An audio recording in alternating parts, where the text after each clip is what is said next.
Indian army में lady officer colonel लिखिता नरेडी ने एक किताब लिखी है जिसका विमोचन दिल्ली के मानिक शॉ सेंटर में हुआ। किताब का शीर्षक है I am just a baby vending machine. इस खास मौके पर भारतीय सेना, नौसेना, वायुसेना के कई डॉक्टर सहित दूसरे अधिकारी भी मौजूद थे। किताब बेहद रोचक बताई जा रही है।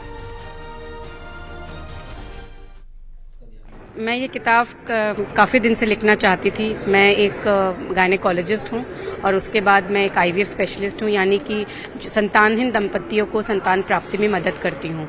और मैं इस जर्नी में कम से कम 13-14 साल से हूँ। शुरू के 3-4 साल उस समय शायद मुझ में मैच्योरिटी नहीं थी और मैं पेशेंट्स को एक डॉक्टर के जैसे ही देखती थी।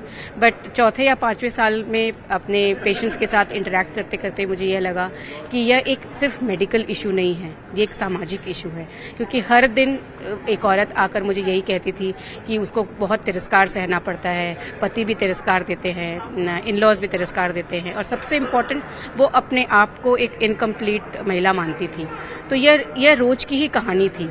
तो ये वारदातें कलेक्ट होती गई और मेरे मन में लगा कि पेशेंट्स अपना ब्लॉग लिखते हैं, बट एक डॉक्टर के पर्सपेक्टिव से भी जो मैं रोज देखती हूँ, क्योंकि मैं आर्मी में हूँ और हमारा फाइनेंशियल ट्रांजैक्शन नहीं होता है पेशेंट के साथ। तो मेरा और मेरे पेशेंट का डीलिंग एक पेशेंट डॉक्टर का ही रिलेशनशिप है, कोई फाइनेंशियल इंटरेक्शन नहीं है।